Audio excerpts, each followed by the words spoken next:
While 80% of the American workforce is employed by small businesses, we've got over 20% of small business owners in America who have shut down shop permanently. You also have over 15,000 restaurants across this country that have shut down permanently. And the tangential effects of that, workers, delivery people, etc., have millions and millions of people out of jobs from these unbelievably tyrannical lockdowns in every single state. Last week we saw Gavin Newsom, who has his whole state locked down, who's suggesting that in between bites at a meal you should put your mask back on. But there he is sitting in French Laundry having a beautiful dinner with a group of friends with no masks on, and no one is putting their masks on between bites. Here in New Jersey, we have Governor Murphy, who's out there, and now he's locked down gyms, locked down indoor dining in restaurants once again. But when he's out to dinner with his family, once again, the hypocrisy is off the charts. Hey, how you doing? Oh my God, Murphy, how you doing? Such a You're having fun with your family. In the meantime, you're having all kind of other going on at your house. A little too drunk? No, I'm not drunk, as a matter of fact. Put your mask on. You can go yourself. How's that? Well, I you don't need don't have a mask on. You know why I don't need a mask? Because there ain't nothing wrong with me. I like your Trump You're phone case. right. Guess who Trump likes? He likes my dad. Yeah. No, he doesn't like your Oh, he face. does. He Get does. the out of here. Thank you. Let's go. Let's go. Out of here. You know what? You come on. There's the governor of New Jersey. He miraculously popped up with a mask when he realized somebody was videotaping him. But total hypocrisy. And when something's going on in the Garden State, we got the man for the job. He joins us every single Monday in the leadoff spot. My good friend Fernando Uribe joins me right now. He's over in New Jersey in the Garden State. He's also the host of Real Talk via Eyes on NJ. Fernando, this thing was breaking the internet. You're over there in Jersey. What the heck is going on? Are there two sets of rules in this country now? Well, first of all, John, thanks again for having me on, and shout out to Breaking 911 for publishing this video yesterday. And let me just start by saying, John, that while I think the video was funny, and I'm sure we all get a crack out of it, listen, it's certainly not the best approach when it comes to approaching an elected official. So let me start off by saying, I think a little more decorum would have been, I think, more appropriate during this interaction. But John, this is a reflection of how upset people are in New Jersey. You know, Governor Murphy, Governor Cuomo in New York, as you mentioned, Governor Newsom in California, live by one set of rules.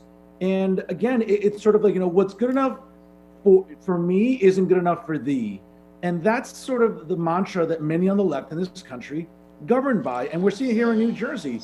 The governor has gone on record saying that he's not going to implement another complete shutdown like he did in March, which, as we all know, John, didn't help, curtail the virus too much. I mean, yes, there were some reductions, but, spikes are once again rising. And where I live in Hudson and Bergen counties, right across from Manhattan, even Central and South Jersey are seeing some increases. So, for Governor Murphy, no one in the liberal media in New Jersey has yet to ask him, hey, Governor, all these measures you implemented during the spring didn't seem to work. Why do you want to implement them again now when they're proven that they've been ineffective? And of course, it was priceless to see him eating dinner without a mask on when he's telling you, hey, you better be outside with a mask. You can't gather for more than 10 people this Thanksgiving. So it's hypocrisy from the left as usual, John. It's so crazy what I'm seeing here, because we're seeing time and time again. We saw months ago, we saw Nancy Pelosi. She's got the salons locked down, but there she is in a salon with no mask on, getting her hair done. We got Gavin Newsom out in California saying, don't have more than your family over your house, wear your mask in between bites. And he's sitting at a $500 a head dinner table with a group of people with no mask. Now we see Phil Murphy threatening that there's going to be more kind of, tyrannical lockdowns. But there he is with his family, no mask. And then when they see someone with a camera, bam, all of a sudden the mask appears. It seems strange to me that these leaders are being so blatant in just disrespecting basically their own rules. Yeah, John, you're absolutely right on that. And furthermore, I'll add this. Again, it reminds us about how draconian some of these measures are and how they're going to continue becoming. We're seeing Mayor de Blasio in New York announcing that gyms and restaurants should be closing by the first week of December. It seems like the Governor Murphy is going to be following suit with that.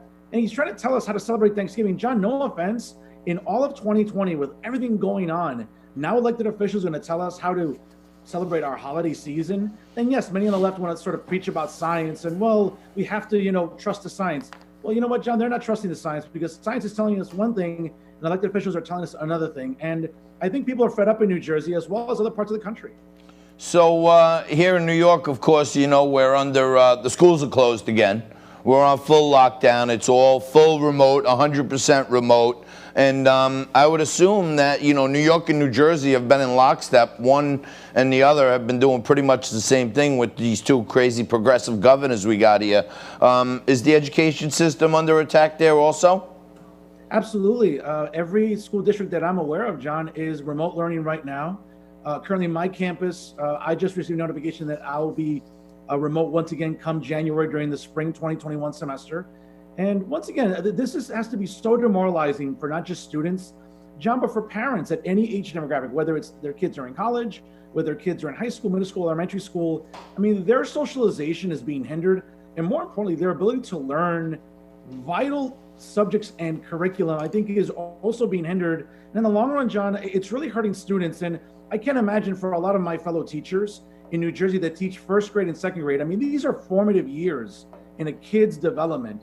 And when they can't read and engage in math and other vital skills that they need to work on at such a young age, and those are being hindered, John, I'm sorry, it's doing a disservice to them, their parents, and education overall.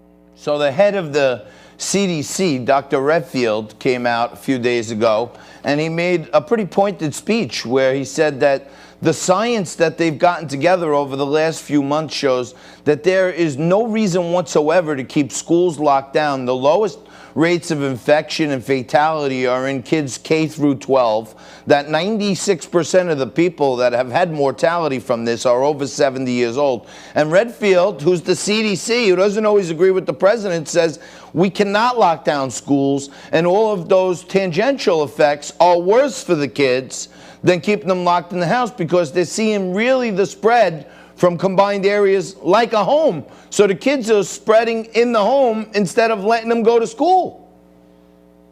John, listen, you're right on the money on it. And once again, it shows you how tone deaf government officials are at the federal level, but more so here in New York and in Jersey at the state levels.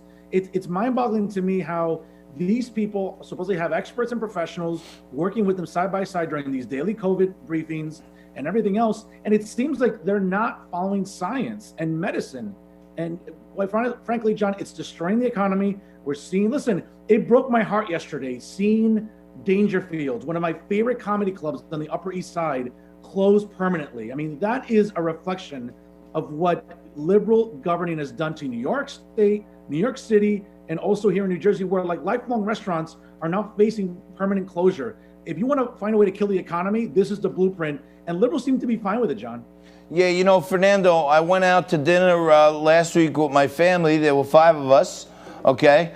And it turned out that we had to get seated at 2 separate tables because in New York, you can't have more than 4 people at a table. So Tracy and my 2 daughters had to sit at one table. Me and my son John had to sit at another table, like next to each other. And they're literally like breaking up the family unit, even if you want to go out to dinner. And it seems strange for me to see Gavin Newsom sitting at a table with a whole load of people, seeing Phil Murphy sitting there at a whole load of people. But regular folks like you and I have to have our whole life turned upside down by 99.97% of the people under 70 have a survival that is really not that affected, if you ask me. John, listen, I absolutely agree. And I think here in New Jersey, for example, Governor Murphy's motto for re-election next year should be, hey, there's a set of rules for me, and there's a set of rules for thee. And that's the best way to describe, I think, Governor Murphy, Governor Cuomo, Governor Newsom, and other liberal progressive governors that seem to think that these draconian measures are doing something to curb the virus, and it's not. It's killing the economy. It's killing, as you mentioned, just the basic family institution. And honestly, John, this is something that could be catastrophic in terms of its damage for years to come. Well, look, I have been saying this for years, that the emergence of a cell phone has really hindered our children from understanding how to do human interpersonal skills, like talk to someone, look them in the eye, because they're always looking down at their phone and texting away. Now you want to keep kids locked in their house, you want to keep families locked in their house, and this is just going to foment more and more social issues, if you ask me. And I just think, you know, at some point the people got to stand up and fight back against this stuff. I think they are. And listen, here in New Jersey, there was a rally yesterday up in Morris County. I know thousands of people attended it, and it was refreshing to see that people are rising up and people are standing up. And as I said before, at the beginning of the segment, I'm not trying to condone what happened to Governor Murphy, but if there's anyone that deserves that sort of scrutiny, it is Phil Murphy. And again, I'm sorry that he had to be subjected to that in front of his wife and his children. You should be able to have a meal in peace without being harassed. But you know what? Unfortunately, when you make your bed, you have to kind of sleep in it. And I think that's what, unfortunately, Phil Murphy has to endure. Again, I would have encouraged the person to come up with a different approach. Yeah, better approach would have been better. All right, Fernando, we got to leave it there. Thank you, my brother. Check out Fernando on Real Talk on Eyes on NJ. He's on Money Man every Monday. Thank you, Fernando. We'll take a quick break. We'll come back with more Stop the Steal right after this.